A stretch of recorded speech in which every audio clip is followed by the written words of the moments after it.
Hello everyone, welcome to Thursday for Knowledge. And today, continuing on, as you know, The 7 Habits of Highly Effective People by Stephen Covey. I feel like I've been reading this book for an eternity. I usually read books like this in a matter of a few days or a week. But Anyway, I've been reading every chapter twice as I've been reading the book, blah, blah, blah, blah, blah. And obviously I'm trying to stay week to week. The 5th habit of this book is called Seek First to Understand, Then to Be Understood.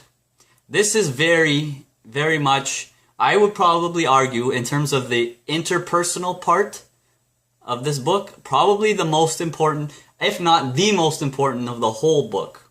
The only reason I say not the most is because I feel you need to really grasp the independent section of those first 3 habits to really get this habit. It is paramount, and it's something that I'm still struggling with, still trying to learn how to do, because seek first to understand, then to be understood. When we interact with people, when people talk to us, or they come to us with a problem, right away we turn on our own autobiography. We turn on our own vision, our own paradigms. This is the point of the paradigms here, where as soon as they're talking, oh, I know what I'm going to say. I'm going to relate what they're doing to my experience and my life story. So we're not really seeking to understand them from their eyes. We're only looking from our own eyes. That's what this chapter is about. We need to develop the skill. This is definitely a skill, and it's very difficult to do.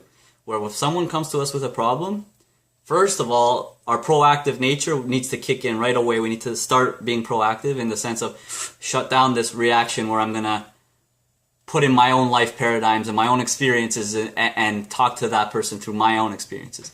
We need to acknowledge this person is not me. And this is a bad habit that I have, is as soon as people come to me for advice or people start talking to me, I right away, and like you think it's a good conversational thing to do, right away you relate from your own experiences, but sometimes people don't care.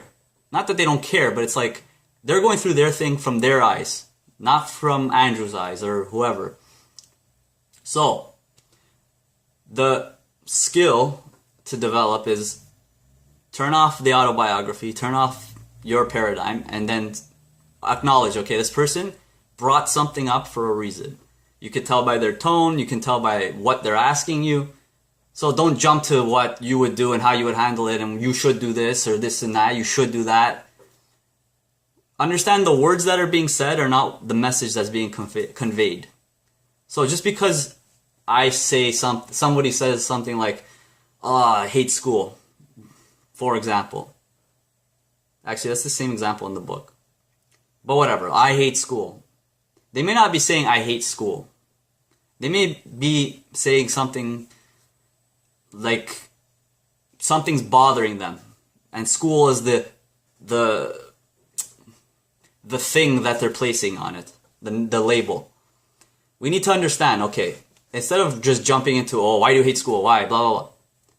So you need to relate from their eyes. You need to translate what they're saying. So to show you're understanding what they're saying, and maybe like to get them to elaborate.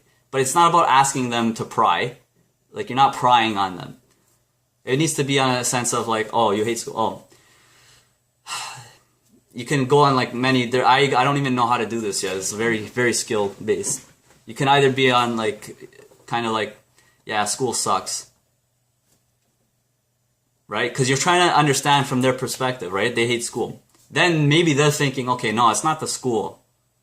It's not the school that sucks. Or I don't hate school. That's not why I'm saying that. And then maybe they'll elaborate. The point is this. Don't start talking from your paradigm. Lesson that I'm trying to develop, very difficult, very difficult. Why? Because our nature kicks in instantly, and you have to fight it, which is why, very much so, the first 3 habits need to be ingrained, especially habit 1, which is be proactive. Because be proactive allows us, we create this gap between stimulus and response where we take control. I'm still working on that, especially with other people. Within myself, it's easier.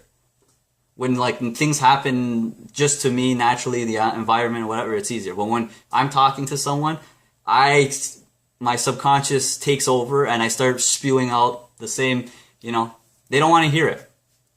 That's my example. And I know I just realized I'm putting my own autobiography on this, but that is the skill in a nutshell. Why?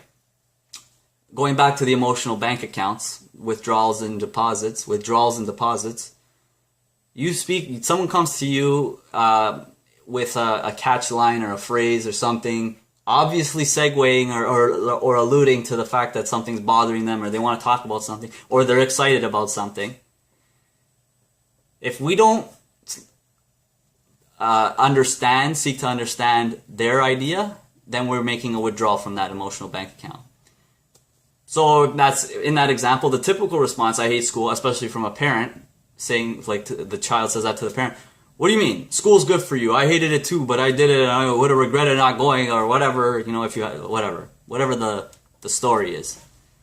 From the parent's perspective, from our own perspective, our natural inclination is to respond from our experiences, our paradigms. No, wrong. This is the last time I'm going to say this. Seek first to understand, then to be understood. So you need to fully grasp. You need to put yourself, I'm going to quote Chris D'Elia, imagine you are here. If you ever watched Chris D'Elia, it's a comedian, and it's nothing to do with this, but imagine you are here. So you need to imagine or literally shift your paradigm to the other person's perspective and put yourself in their shoes, in their eyes, in their mind, whatever. Why are they saying this? What are they going through? And you have a conversation based on that. You don't put your own judgments and your own perspective. This is why this is so difficult. You don't put your own judgments, you don't put your own perspectives, you don't put your own pieces of information. Only when you fully understand them, maybe you can relate to them in what you have experienced in life, but again, no one's seeking a lecture. It's not necessarily, you don't have to agree with them from your own mind, but you have to understand them from their mind and their perspective. And that's where true conversations occur. That's where true growth happens interpersonally in a relationship of any kind. Seek first to understand, then to be understood. That goes for sales, that goes for love, that goes for family, that goes for friends, that goes for everything. That makes you more of a personable person, that makes you more magnetic as a person, that makes you a true compassionate person, and that is the true nature of empathy, is to get into the other person's mind. Empathy is not sympathy. Sympathy means I feel bad for you. Empathy is I know what you're feeling, I feel what you're feeling. So to become empathetic means you need to put yourself in the other person's perspective. Done. That is habit 5. Seek first to understand, then to be understood. Thanks for watching. Please subscribe, comment, like, or not. But any feedback would be great for me. I want to truly grow this channel together, and I feel more of a collaboration would be occurring if I have any feedback at all. Thank you for watching again, and have a great day.